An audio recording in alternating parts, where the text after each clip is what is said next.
파리의 한 응급실에서 명문 의사가 단 1초의 실수로 10살 난민 소녀를 죽였습니다. 다음 날 아침, 그녀의 이름은 신문 일면을 장식했고 세상은 그녀를 살인자라 불렀죠. 남편은 이혼 서류만 남긴 채 떠났고 10년 경력의 의사는 하루아침에 모든 것을 잃었습니다. 그런데 3년 후, 한국의 작은 산골 마을에서 놀라운 일이 벌어집니다. 죽음의 손으로 낙인 찍혔던 그 의사가 심장이 멎은 노인을 다시 살려냈고 치매 할머니의 손을 잡고 눈물을 흘렸으면 아무도 돌보지 않던 마을에 기적의 정원을 만들어냈습니다. 그녀는 한국에서 무엇을 발견했을까요? 세계 최고 수준의 응급의료 시스템은 어떻게 그녀에게 두 번째 기회를 주었을까요? 그리고 왜 서울의 유명 병원 의사는 그녀를 보며 이렇게 말했을까요? 진짜 의사는 결과가 아니라 태도로 증명하는 것이다. 한 여성이 프랑스에서 잃은 모든 것을 한국에서 되찾은 이야기. 아니, 그보다 더 큰 것을 얻은 이야기가 지금 시작됩니다. 영상 시작하기 전에 여러분께 질문 하나 드릴게요. 만약 여러분이라면 의료사고로 모든 걸 잃은 의사에게 다시 한번 기회를 주시겠습니까? 다시 기회를 줘야 한다면 한국 최고 기회를 주면 안 된다면 한국 1등. 댓글로 여러분의 생각을 들려주세요. 그리고 좋아요와 구독도 꼭 눌러주세요. 여러분의 관심이 더 많은 감동 스토리를 만드는 힘이 됩니다. 저는 파리 시내 난민병원 응급실에서 일했습니다. 클라라 베르망이라는 이름으로요. 명문 의대를 나왔고 10년 넘게 수많은 생명을 살려왔죠. 그런데 그날 밤 모든 게 무너졌습니다. 폭발음과 비명이 뒤섞인 응급실에 10살 난민 소녀가 실려왔어요. 숨이 끊어지기 직전이었습니다. 저는 즉시 기도삽관을 시도했죠. 하지만 그 순간 제 손이 떨렸습니다. 며칠째 밤샘 근무로 지쳐 있었거든요. 약물 투여량을 계산하는 순간 단 1초를 망설였어요. 그리고 잘못된 용량을 주입했습니다. 심전도 모니터에서 삐 하는 긴 소리가 울렸죠. 주변의 모든 시선이 저를 향했습니다.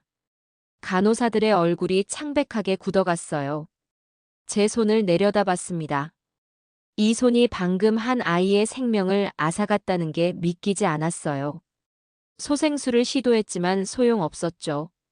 소녀의 어머니가 복도에서 울부짖는 소리가 들렸습니다. 다음 날 아침 신문 일면에 제 사진이 실렸어요. 프랑스 명문의사가 난민 아이를 죽였다라는 제목과 함께요. 병원 앞에는 시위대가 모여들었습니다. 제 차에 붉은 페인트가 뿌려졌고 병원 문 앞에는 살인자라고 쓰인 팻말이 세워졌죠. 병원은 저를 보호하지 않았습니다. 오히려 언론에 사과문을 발표하며 저를 정직시켰어요. 동료 의사들도 저를 피하기 시작했죠. 복도에서 마주치면 고개를 돌렸습니다. 남편 로랑은 말없이 이혼 서류를 식탁 위에 두고 떠났어요. 당신과 함께 있으면 내 커리어도 끝나라는 쪽지 한 장만 남긴 채요. 10년을 함께 산 사람이었는데 말이에요. 저는 아파트 창문 너머로 눈 내리는 파리를 바라봤습니다. 에펠탑의 불빛이 희미하게 보였죠. 손을 들어 올려 봤어요. 떨리는 이 손으로 다시 사람을 살릴 수 있을까요? 밤마다 악몽을 꿨습니다. 소녀의 얼굴이 계속 나타났어요. 제 손을 잡으려는 작은 손이 보였죠. 하지만 제가 그 손을 놓쳐버리는 꿈이었습니다. 친구들은 연락을 끊었고 부모님조차 제게 실망하셨어요. 어머니는 전화로 차갑게 말씀하셨죠. 내가 자랑스럽다고 생각했는데. 저는 완전히 고립됐습니다. 거울을 보면 낯선 사람이 서 있었어요. 눈가에는 다크서클이 짙었고 얼굴은 창백했죠. 의사 가운을 입던 그 자신감 넘치던 제가 아니었습니다. 창밖에서 눈이 계속 내렸어요. 하얀 눈이 파리의 거리를 덮어가고 있었죠. 저는 중얼거렸습니다. 이 손으로 다시 누군가를 살릴 수 있을까? 대답은 들리지 않았어요. 그저 찬바람만 창문을 두드렸죠. 몇 달 후 국제복지기구에서 이메일 한 통이 왔습니다. 한국 강원도 산간마을에 의료 인력이 필요합니다. 저는 화면을 보며 냉소적으로 웃었어요. 한국이라니 제가 거기서 뭘 할 수 있을까요? 하지만 매일 밤 악몽에 시달리던 저는 결국 그 제안을 받아들였습니다. 파리에서 도망치고 싶었거든요. 짐을 쌀 때 의사 가운을 한참 바라봤어요. 결국 가방을 샀습니다. 인천공항에 도착하자 눈이 소복이 내리고 있었습니다. 낯선 나라, 낯선 언어. 한국 간호사 이준석이 저를 마중 나왔어요. 어서 오세요, 닥터 클라라. 저는 차갑게 대답했죠. 닥터라 부르지 마세요. 전 그 이름을 버렸어요. 준석의 얼굴에 당황스러움이 스쳤지만 아무 말도 하지 않았습니다. 우리는 차를 타고 강원도로 향했어요. 창밖 풍경은 파리와 완전히 달랐죠. 높은 산과 하얀 눈으로 뒤덮인 마을들. 마을에 도착했을 때는 이미 어두웠습니다. 작은 보건소 건물이 눈 속에 서 있었어요. 안으로 들어가니 낡은 의료기기들이 보였죠. 준석이 미안한 듯 말했습니다. 시설이 좀 부족해요. 하지만 최선을 다하고 있습니다. 제 방은 보건소 2층의 작은 공간이었어요. 침대 하나와 책상이 전부였죠. 짐을 풀며 생각했습니다. 제가 정말 여기서 뭘 할 수 있을까? 그날 밤 늦게 급한 노크 소리가 들렸습니다. 준석이 다급하게 외쳤어요. 닥터, 응급 환자예요. 저는 황급히 옷을 입고 아래로 내려갔죠. 70대 노인이 침대에 누워 있었습니다. 얼굴은 창백했고 호흡이 가빠졌어요. 심장 발작이었죠. 준석이 외쳤습니다. CPR 해주세요. 하지만 저는 그 자리에 얼어붙었어요. 손이 떨리기 시작했습니다. 파리에서의 그날 밤이 떠올랐죠. 심전도 모니터의 삐소리, 소녀의 차가워진 손. 제 다리가 움직이지 않았어요. 준석이 제 손을 잡았습니다. 그의 손은 따뜻했어요. 지금은 완벽함이 아니라 용기가 필요해요. 그 말에 저는 정신이 번쩍 들었죠. 저는 노인 앞에 무릎을 꿇었습니다. 떨리는 손으로 심폐소생술을 시작했어요. 가슴을 압박하며 숫자를 셌죠. 하나, 둘, 셋. 땀이 이마로 흘러내렸습니다. 몇 분이 영원처럼 느껴졌어요. 그때 노인의 가슴이 미세하게 움직였습니다. 약한 숨소리가 들렸죠. 심전도 모니터에서 규칙적인 소리가 나기 시작했어요. 준석이 안도의 한숨을 쉬었습니다. 해내셨어요. 저는 바닥에 주저앉았어요. 온몸이 떨렸죠.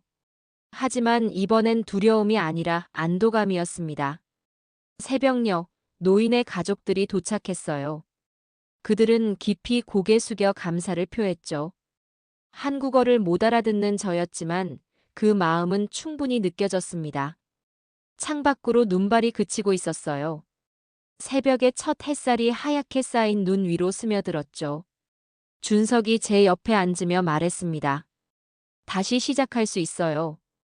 여기서요. 저는 제 손을 내려다봤습니다. 아직도 떨렸지만 방금 한 생명을 살렸어요. 어쩌면 준석의 말이 맞을지도 몰라요. 여기서 다시 시작할 수 있을지도요. 마을 사람들은 여전히 저를 경계했습니다. 보건소 앞을 지나갈 때 수군거리는 소리가 들렸어요. 저 외국인 의사 믿을 수 있을까? 준석은 괜찮다고 했지만 그 시선들이 무겁게 느껴졌죠. 며칠 후 준석이 조심스럽게 제안했습니다. 하루만이라도 어르신 돌봄 프로그램 도와주실 수 있나요? 저는 망설였어요. 하지만 거절할 이유도 없었죠. 해볼게요. 마을 복지센터는 보건소에서 걸어서 10분 거리였습니다. 작지만 따뜻한 느낌의 건물이었어요. 안으로 들어가니 노인분들이 옹기종기 모여 계셨죠. 센터장 은정이 저를 소개했습니다. 프랑스에서 오신 의사 선생님이에요. 어르신들은 호기심 어린 눈으로 저를 바라보셨어요. 어색한 미소를 지으며 인사했죠. 구석에 혼자 앉아 계신 할머니가 눈에 들어왔습니다. 창밖만 바라보고 계셨어요. 준석이 속삭였죠. 하은 할머니세요. 치매가 있으셔서 거의 말씀을 안 하세요. 저는 하은 할머니 옆으로 다가갔습니다. 조심스럽게 손을 내밀었어요. 하지만 할머니는 반응이 없었죠. 그저 창밖만 보고 계셨습니다. 다른 어르신들과 시간을 보냈어요. 혈압을 재고 간단한 건강 상담을 했죠. 한국어가 서툴렀지만 준석이 통역을 도와줬습니다. 어르신들은 점점 마음을 여셨어요. 점심시간이 되자 은정이 식사를 준비했습니다. 저는 다시 하은 할머니에게 다가갔어요. 할머니, 식사하세요. 하지만 여전히 반응이 없었죠. 저는 할머니 옆에 앉았습니다. 그리고 조용히 할머니의 손을 잡았어요. 차갑고 마른 손이었죠. 제 두 손으로 할머니 손을 감싸 쥐었습니다. 천천히 온기가 전해졌어요. 할머니의 손이 미세하게 떨렸죠. 그리고 천천히 고개를 돌려 저를 바라보셨습니다. 흐릿한 눈빛이었지만 그 안에 뭔가 살아있었어요. 할머니가 작게 미소를 지으셨습니다. 말은 없었지만 그 미소가 모든 걸 말해주는 것 같았죠. 제 가슴이 뭉클해졌어요. 언어보다 먼저 닿는 게 있었습니다. 바로 손의 온도였죠. 그날 오후 내내 저는 할머니 곁에 있었습니다. 손을 잡고 가만히 앉아 있었어요. 할머니는 가끔 저를 보며 미소 지으셨죠. 그 미소가 저를 치유하는 것 같았습니다. 집으로 돌아가는 길 준석이 물었어요. 어땠어요? 저는 잠시 생각하다 대답했죠. 언어보다 먼저 닿는 게 있더라고요. 손의 온기요. 준석은 고개를 끄덕였습니다. 맞아요. 한국에서는 그걸 정이라고 해요. 저는 그 단어를 마음속으로 되뇌었죠. 정. 아직은 잘 모르겠지만 천천히 알아가고 싶었어요. 그날 밤 일기장을 펼쳤습니다. 파리를 떠나온 후 처음으로 뭔가 쓰고 싶었거든요. 떨리는 손으로 한 줄을 적었어요. 언어보다 먼저 닿는 건 손의 온도였다. 다음 날 아침 복지센터로 가는 길이 가벼웠습니다. 하은 할머니가 저를 기다리고 계실 것 같았거든요. 문을 열고 들어가자 할머니가 저를 보며 손을 들어 올리셨어요. 저는 달려가 할머니 손을 잡았습니다. 어제보다 조금 더 따뜻했죠. 할머니가 제 손을 꼭 쥐며 중얼거리셨어요. 무슨 말인지는 몰랐지만 따뜻한 말인 것 같았습니다. 며칠 후 하은 할머니가 떠나실 준비를 하셨어요. 요양원으로 가신다고 했죠. 작별 인사를 할 때 할머니가 제 손에 작은 봉지를 쥐어주셨습니다. 봉지를 열어보니 씨앗들이 들어있었어요. 준석이 설명했죠. 들꽃 씨앗이에요. 할머니가 평생 키우시던 거래요. 할머니가 제 손을 꼭 잡으며 말씀하셨습니다. 꽃 심어봐요. 저는 눈물이 핑 돌았습니다. 이 작은 씨앗이 제게 무언가를 전하고 있었어요. 다시 피어날 수 있다는 희망이었죠. 감사합니다, 할머니. 복지센터 은정 소장은 처음엔 냉정했습니다. 외국 의사라고 해서 쇼하러 온 건 아니겠죠? 그녀의 차가운 눈빛에 저는 할 말을 잃었어요. 하지만 포기하고 싶지 않았습니다. 하은 할머니가 주신 씨앗을 보며 생각했어요. 저도 다시 뭔가를 키워볼 수 있지 않을까? 준석에게 물었죠. 혹시 정원을 만들 수 있는 공간이 있나요? 준석이 저를 센터 뒤편으로 데려갔습니다. 폐가가 된 작은 건물이 있었어요. 예전에 창고로 쓰던 곳인데 지금은 버려졌어요. 저는 그 공간을 보며 가능성을 느꼈죠. 은정 소장에게 제안했습니다. 여기에 치유 정원을 만들고 싶어요. 어르신들과 함께요. 은정은 의심스러운 표정을 지었어요. 정원이요? 그게 무슨 도움이 되죠? 저는 진심을 담아 대답했습니다. 손으로 흙을 만지고 생명을 키우는 일이 치유가 돼요. 저도 그걸 배우고 싶고요. 은정은 한참을 저를 바라보다 한숨을 쉬었죠. 한번 해보세요. 다음 날부터 작업을 시작했습니다. 준석과 몇몇 어르신들이 도와주셨어요. 폐가를 청소하고 땅을 정리했죠. 제 손에 흙이 묻었을 때 묘한 기분이 들었습니다. 파리에서는 늘 깨끗한 장갑을 끼고 일했어요. 하지만 지금은 맨손으로 흙을 만지고 있었죠. 차갑고 축축한 흙의 감촉이 낯설었지만 나쁘지 않았습니다. 한 할아버지가 다가와 말씀하셨어요. 의사 선생님이 흙일까지 하시네. 저는 미소 지으며 대답했죠. 저도 배우고 있어요. 다시 살아가는 법을요. 일주일 동안 땅을 고르고 씨앗을 심었습니다. 하은 할머니가 주신 들꽃 씨앗도 정성껏 심었어요. 어르신들은 각자 좋아하는 꽃을 심으셨죠. 작은 정원이 조금씩 모습을 갖춰갔습니다. 어느 날 저녁 준석이 물었어요.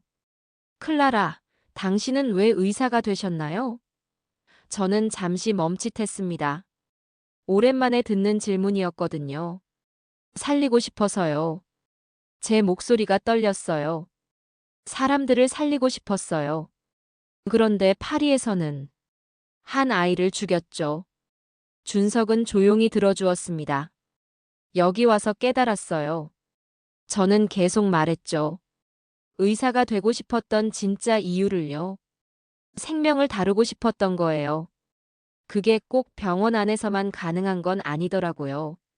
준석이 고개를 끄덕였습니다. 이제야 진짜로 살리고 계시는 것 같네요. 그 말에 저는 눈물이 날 뻔했어요.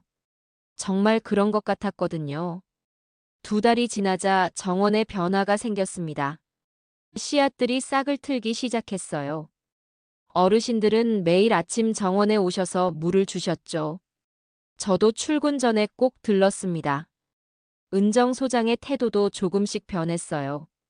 어느 날 정원을 둘러보시며 말씀하셨죠. 어르신들 표정이 밝아지셨네요. 당신 덕분인 것 같아요. 저는 고개를 저었습니다. 제 덕분이 아니에요. 꽃들과 어르신들 덕분이죠. 은정은 작게 미소 지으며 돌아가셨어요. 그 미소가 인정처럼 느껴졌습니다. 겨울이 끝나갈 무렵이었습니다. 어느 아침 정원에 갔을 때 놀라운 광경을 봤어요. 하은 할머니가 주신 들꽃 씨앗에서 노란 꽃이 피어 있었죠. 저는 그 꽃 앞에 무릎을 꿇었습니다. 작고 연약해 보이지만 추운 겨울을 견뎌낸 꽃이었어요. 눈물이 흘러내렸죠. 제 손으로 다시 생명을 피워냈다는 게 믿기지 않았습니다. 준석이 다가와 제 어깨에 손을 얹었어요. 아름답네요. 저는 눈물을 닦으며 중얼거렸죠. 아버지가 어릴 때 가져오시던 꽃과 똑같아요. 그날 저는 깨달았습니다. 제 손은 죽음만 만드는 손이 아니었어요. 다시 생명을 피울 수 있는 손이었죠.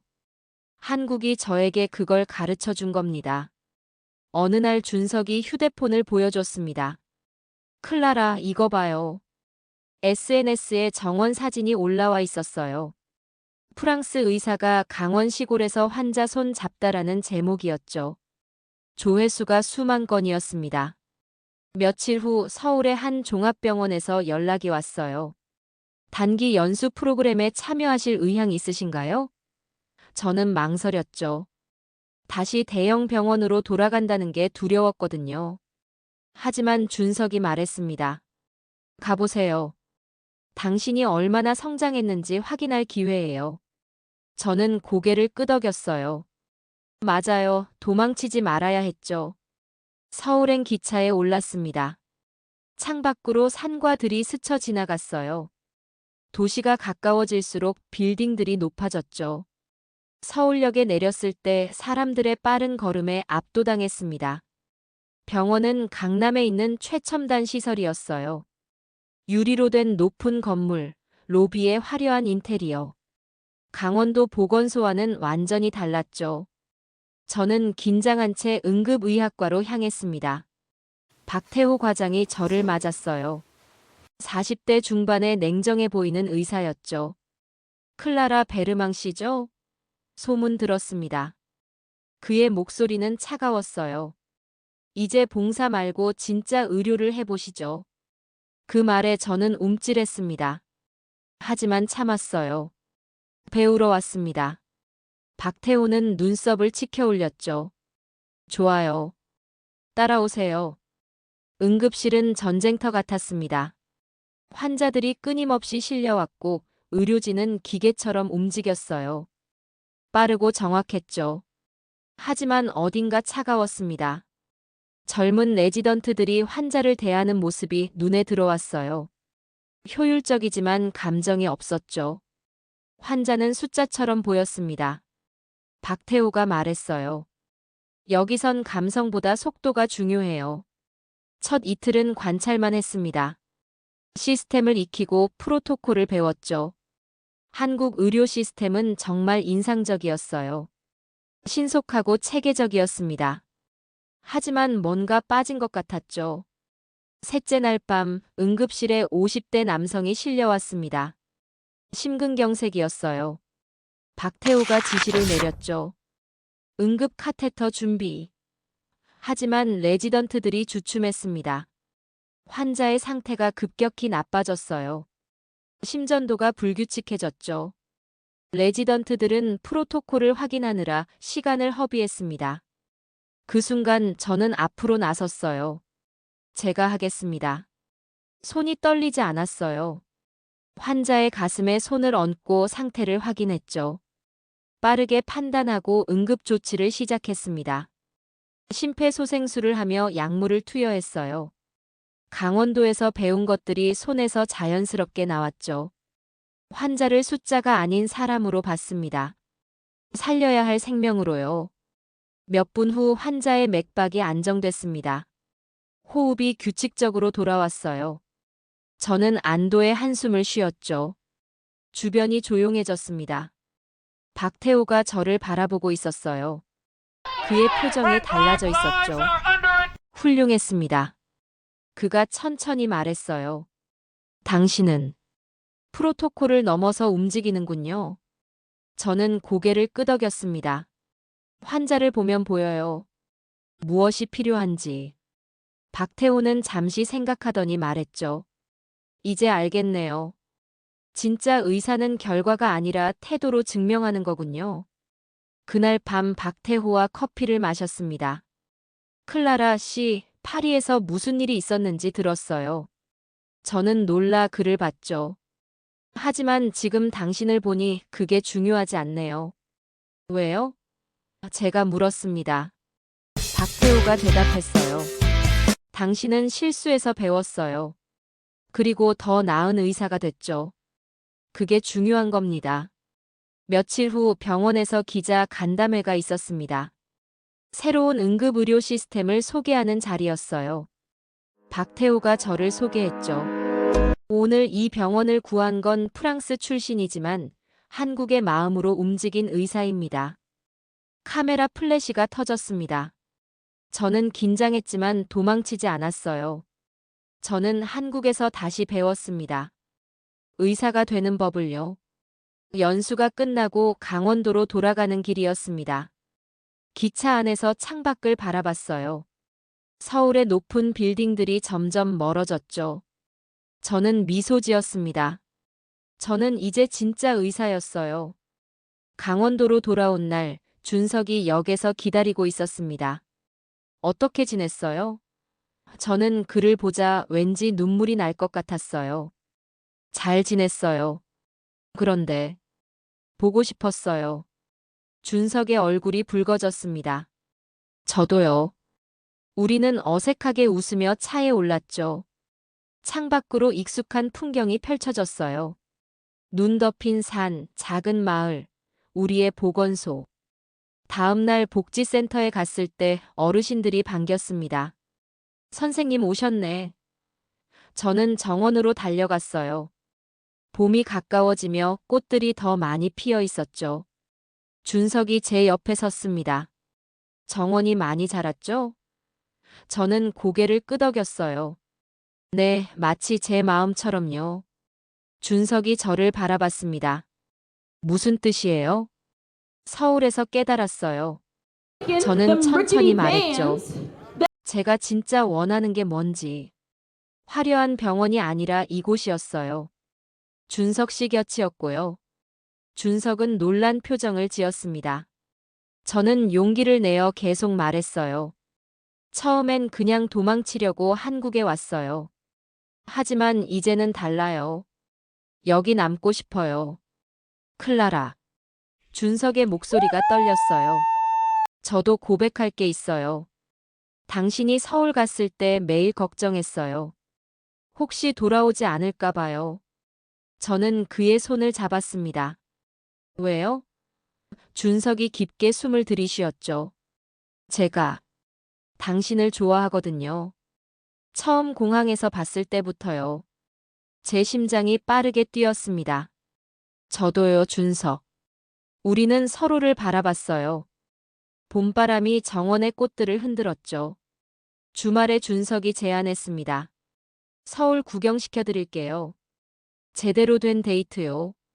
저는 웃으며 승낙했어요. 우리는 서울행 기차를 탔죠. 명동거리는 사람들로 붐볐습니다. 준석이 제 손을 잡았어요. 길 잃지 않게요. 하지만 우리 둘 다 알고 있었죠. 이게 핑계라는 걸요. 남산타워에 올라갔습니다. 서울 전체가 한눈에 보였어요. 아름답네요. 제가 말했죠. 준석이 저를 바라보며 말했습니다. 당신만큼은 아니에요. 저는 얼굴이 화끈거렸습니다. 준석, 그런 말 잘 안 할 것 같았는데. 준석이 웃었어요. 당신 앞에서는 솔직해지게 돼요. 한강공원으로 갔습니다. 벚꽃이 만개에 있었어요. 꽃잎들이 바람에 날리며 떨어졌죠. 우리는 벤치에 앉아 강을 바라봤습니다. 준석, 저한테 물어볼 게 있어요? 제가 물었어요. 준석이 고개를 끄덕였죠. 파리에서 무슨 일이 있었는지 말하고 싶으면 들을게요. 저는 깊게 숨을 들이쉬었습니다. 그리고 모든 걸 말했어요. 난민 소녀의 죽음, 제 실수, 사회적 매장, 이혼. 눈물이 흘렀죠. 준석이 제 손을 꼭 잡았습니다. 클라라, 저도 고백할 게 있어요. 그의 목소리도 떨렸어요. 제 할아버지가 돌아가셨을 때 저도 거기 있었어요. 뭐라고요? 준석이 계속 말했죠. 심장마비셨는데 제가 당황해서 아무것도 못했어요. 간호사였는데도요. 그 죄책감에 몇 년을 고통받았어요. 우리는 서로를 바라봤습니다. 같은 상처를 가진 두 사람이었죠. 그런데 이제는요? 제가 물었어요. 준석이 미소 지었습니다. 이제는 후회하지 않아요. 그 일이 저를 더 나은 간호사로 만들었으니까요. 저도 그래요. 제가 말했죠. 파리에서의 일이 저를 여기로 데려왔어요. 준석 씨를 만나게 했고요. 준석이 제 얼굴을 향했습니다. 클라라 사랑해요. 저도 사랑해요, 준석. 우리는 서로를 끌어안았어요. 벚꽃잎들이 우리 주위로 떨어졌죠. 한강의 물결이 햇빛에 반짝였습니다. 그날 저녁 한강 다리 위를 걸었습니다. 도시의 불빛들이 켜지기 시작했어요. 준석이 말했죠. 계약이 아닌 마음으로 당신 곁에 있고 싶어요. 저는 그를 바라봤습니다. 저도요. 이제 이곳이 제 집이에요. 준석이 제 손을 들어올렸어요. 이 손이 다시 생명을 살리는 손이 됐어요. 저는 눈물을 흘리며 웃었습니다. 파리에서 죽음을 만들었던 이 손이 이제 사랑을 잡고 있었어요. 한국이, 준석이 저를 다시 살렸습니다. 그날 밤 기차 안에서 준석의 어깨에 기댔어요. 행복해요. 제가 속삭였죠. 준석이 제 머리에 키스했습니다. 저도요. 창밖으로 어둠 속을 달리는 기차. 하지만 제 마음은 빛으로 가득했어요. 사랑이라는 이름의 빛으로요. 준석과 저는 강원도로 돌아와 함께 꿈을 키웠습니다. 복지센터 뒤편의 정원은 이제 마을의 명소가 됐어요. 저는 클라라 클리닉 앤 가든을 열기로 결심했죠. 한국 정부의 복지재단에서 지원금이 나왔습니다. 지역사회 통합의료 모델로 선정됐거든요. 은정 소장이 축하해 주셨어요. 클라라, 당신이 해냈어요. 클리닉을 준비하는 동안 준석은 제 곁을 지켰습니다. 함께 설계도를 보고 가구를 골랐죠. 여기에 진료실, 저기에 상담실. 우리는 미래를 그려갔어요. 어느 날 저녁 준석이 조심스럽게 말했습니다. 클라라, 부모님께 인사드리고 싶어요. 저는 깜짝 놀랐어요. 정말요? 준석이 고개를 끄덕였죠. 우리 진지하잖아요. 저는 파리의 어머니에게 전화를 걸었습니다. 몇 달 만이었어요. 엄마, 저예요. 어머니의 목소리는 차갑게 들렸죠. 클라라, 잘 지내니? 엄마, 한국에 와보실래요? 저는 용기를 내어 말했어요. 제가 누군가를 만났어요. 소개하고 싶어요. 어머니가 한동안 침묵했습니다. 알았다. 어머니가 말씀하셨어요. 한번 가볼게. 전화를 끊고 저는 긴장했죠. 어머니는 제가 의사 생활을 망쳤다고 생각하실 테니까요. 2주 후 인천공항에서 어머니 소피를 맞았습니다. 60대 중반의 우아한 여성이셨지만 표정은 굳어 있었어요. 엄마, 제가 다가가 안으려 했지만 어머니는 뺨에 가볍게 키스만 하셨죠. 준석이 정중하게 인사했습니다. 어머님, 만나 뵙게 돼 영광입니다. 어머니는 준석을 위아래로 훑어봤어요. 간호사라고 들었어요. 강원도로 가는 길, 차 안은 어색했습니다. 어머니는 창밖만 보셨어요. 한국까지 와서 시골에 사는구나. 그 말에는 실망이 묻어 있었죠. 마을에 도착했을 때 저는 떨렸습니다. 어머니가 뭐라고 하실까? 하지만 복지센터 어르신들이 우리를 반겼어요. 클라라 선생님, 어머니 오셨네. 은정 소장이 따뜻하게 맞아주셨습니다. 어서 오세요. 따님이 여기서 정말 훌륭한 일을 하세요. 어머니는 놀란 표정을 지었어요. 정원으로 안내했습니다. 봄꽃들이 만발해 있었죠. 어르신들이 꽃을 가꾸고 계셨어요. 한 할머니가 다가와 어머니 손을 잡으셨습니다. 딸 덕분에 살았어요. 준석이 통역했죠. 심장이 멎었는데 클라라가 살렸대요. 어머니의 얼굴이 굳어졌어요. 하지만 뭔가 흔들리는 게 보였습니다. 클리닉 건물을 보여드렸어요. 아직 공사 중이었지만 윤곽은 나와 있었죠. 클라라 클리닉 앵가든. 여기서 노인들과 어려운 사람들을 도울 거예요. 어머니가 저를 바라봤습니다. 클라라, 넌 파리에서 명문 병원 의사였잖니. 저는 고개를 끄덕였어요. 맞아요. 하지만 거기서 전 죽음을 만들었어요. 여기서는 달라요. 제가 계속 말했죠. 여기서 전 다시 살리는 법을 배웠어요. 진짜 의사가 되는 법을요. 눈물이 흘렀습니다. 어머니의 눈가도 촉촉해졌어요. 미안해, 클라라. 엄마가 내 고통을 몰랐구나. 어머니가 저를 안아주셨습니다. 오랜만에 느끼는 어머니의 온기였죠. 그날 저녁 마을 사람들이 환영 만찬을 준비했습니다. 어머니는 한국 음식을 처음 드셨어요. 맛있네. 어머니가 놀라며 말씀하셨죠. 어르신 한 분이 어머니께 꽃을 선물하셨습니다. 하은 할머니가 주신 그 들꽃이었어요. 어머니가 꽃을 받아들고 눈물을 흘리셨죠. 이 나라 사람들은 참 따뜻하구나. 어머니가 중얼거리셨어요. 저는 준석의 손을 잡았습니다. 엄마, 전 여기 남을 거예요. 이곳이 제 집이에요. 어머니는 우리 손을 바라보셨습니다. 클라라야, 넌 행복하니? 저는 확신에 차서 대답했어요. 네, 엄마. 정말 행복해요. 일주일 후 어머니가 떠나시는 날이었습니다. 공항에서 어머니가 저를 꼭 안아주셨어요. 클라라, 용서해줘. 엄마가 틀렸어. 뭐가요, 엄마? 어머니가 미소 지었습니다. 성공이 뭔지 몰랐어. 이제 알았어. 내가 진짜 성공한 거야. 어머니는 준석에게도 포옹했어요. 우리 딸 잘 부탁해요. 준석이 대답했죠. 평생 행복하게 해드릴게요. 비행기가 떠나는 걸 보며 저는 울었습니다. 행복의 눈물이었어요. 준석이 제 어깨를 감싸 안았죠. 괜찮아요? 네. 저는 미소 지었어요. 이제 정말 괜찮아요. 우리는 손을 잡고 강원도로 돌아왔습니다. 그날 밤 정원에 섰습니다. 달빛 아래 꽃들이 조용히 흔들렸어요. 준석이 제 옆에 섰죠. 클라라, 당신과 함께 이곳을 만들어가고 싶어요. 평생요. 저는 그를 안았습니다. 저도요, 준석. 평생요. 한국이 저에게 준 선물은 단순히 두 번째 기회만이 아니었어요. 진짜 가족이었습니다. 봄이 완전히 찾아왔습니다. 클라라 클리닉 앤 가든의 개원식 날이었어요. 하지만 저에게는 더 특별한 날이기도 했죠. 준석과 제 결혼식이었거든요. 정원 한가운데 작은 단이 마련됐습니다. 마을 사람들이 모두 모였어요. 꽃들이 만개한 가운데 저는 흰 드레스를 입고 섰죠. 파리에서의 그 화려한 결혼식이 아니라 진심 어린 작은 결혼식이었습니다. 준석이 정장을 입고 제 앞에 섰어요. 그의 눈에 눈물이 맺혀 있었죠.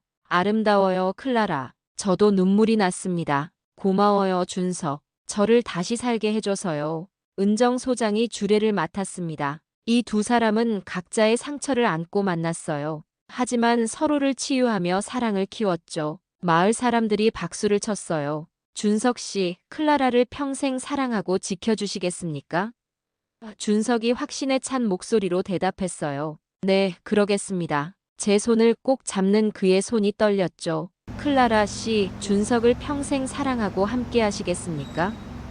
저는 눈물을 흘리며 대답했습니다. 네, 그러겠습니다. 정원의 꽃들이 바람에 흔들렸어요. 어르신들이 우리에게 꽃 화관을 씌워주셨습니다. 노란 들꽃으로 만든 화관이었죠. 하은 할머니가 주신 그 씨앗에서 자란 꽃들이었어요. 한 할아버지가 앞으로 나오셨습니다. 제가 처음 심폐소생술로 살린 그분이셨어요.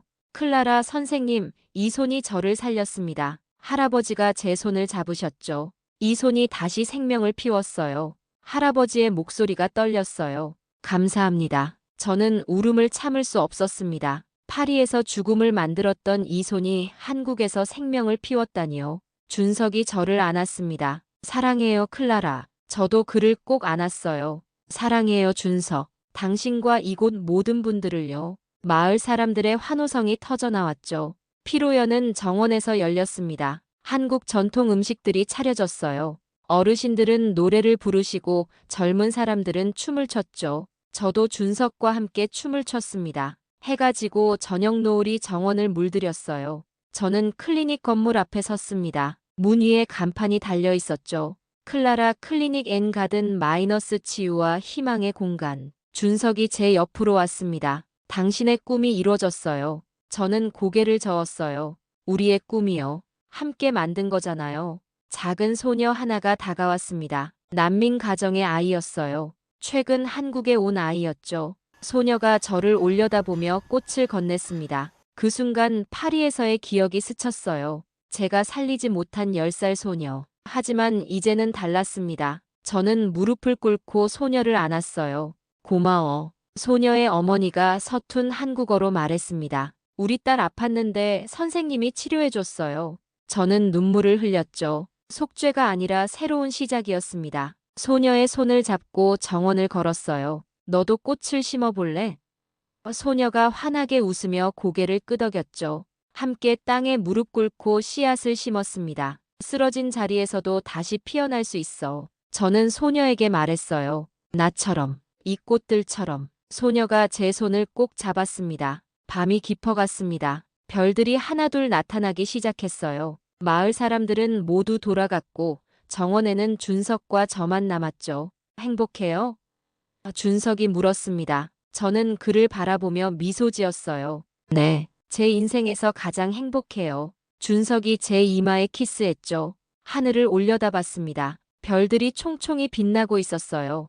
그중 가장 밝은 별 하나가 눈에 들어왔죠. 파리에서 제가 살리지 못한 소녀가 생각났습니다. 미안해. 저는 별을 향해 속삭였어요. 하지만 내 덕분에 난 더 나은 의사가 됐어. 이제 많은 사람들을 살릴 수 있게 됐어. 고마워. 준석이 제 어깨를 감싸 안았습니다. 우리는 별을 보며 서 있었어요. 정원의 꽃들이 밤바람에 조용히 흔들렸죠. 나는 한국에서 다시 태어났어요. 제가 중얼거렸습니다. 이곳은 나의 두 번째 고향이에요. 아니, 진짜 고향이죠. 정원 중심의 노란 들꽃이 달빛을 받아 빛났습니다. 하은 할머니가 주신 그 씨앗, 죽음의 손으로 심었던 그 씨앗이 이렇게 아름답게 피어났어요. 준석과 저는 손을 잡고 클리닉으로 걸어갔습니다. 내일부터 우리의 진짜 여정이 시작될 거예요. 함께 사람들을 치유하고 희망을 심는 여정이요. 문을 열고 들어가며 뒤돌아봤습니다.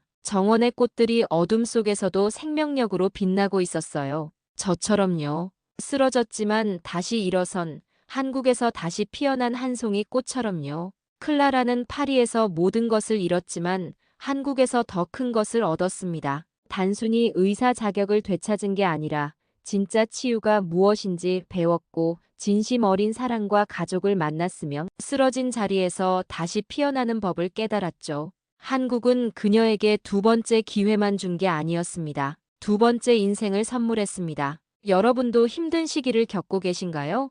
이 이야기가 작은 위로가 되었기를 바랍니다. 오늘 영상이 좋으셨다면 구독과 좋아요, 알림 설정 꼭 부탁드립니다. 그리고 댓글로 여러분의 이야기도 들려주세요. 다음에도 더 감동적인 이야기로 찾아뵙겠습니다. 시청해주셔서 감사합니다.